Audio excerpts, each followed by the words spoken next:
مرید غوث اعظم کے ہو پھر بھی دشمن کا خوف دل میں رکھتے ہو. جاؤ تیرا پیر غوث اعظم ہے، تیرا پیر عبد القادر گیلانی ہے. میں لڑائی میں ثابت قدم رہنے والا ہوں، دشمن کو ہلاک کرنے والا ہوں. یہ ہمارے اکابر کی شان ہے، اولیاء امت کی شان ہے، جن کی چوکھٹ کے ہم سب مگدے ہیں، بیکاری ہیں، جن کا پٹکا غلامی کا ہم نے گلے میں پہنا ہوا ہے، یہ ان کی شان ہے.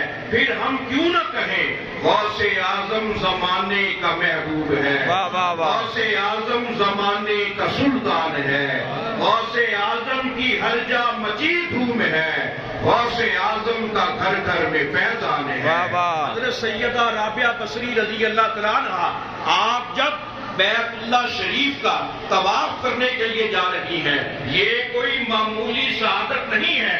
کعبہ خود آپ کا استقبال کرنے کے لیے چلا آ رہا ہے.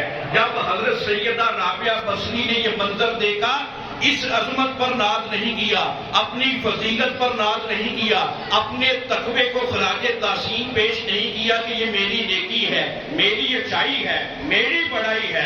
اپنا سر سجدے میں رکھ دیا، عرض کرنے لگی میرے مولا مجھے مکان کی تمنا نہیں، مجھے تو مکین کی تمنا ہے. اس نے کعبہ سے زیادہ مجھے تیرے دیدار کی حاجت ہے. جب یہ مقام ہو تو اللہ منظر بھی وہ عطا کرتا ہے.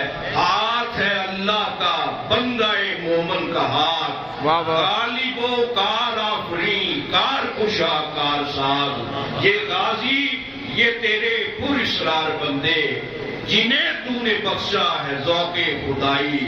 تو عالم سے کرتی ہے بیگانہ دل کو، عجب چیز ہے لذت آشنائی.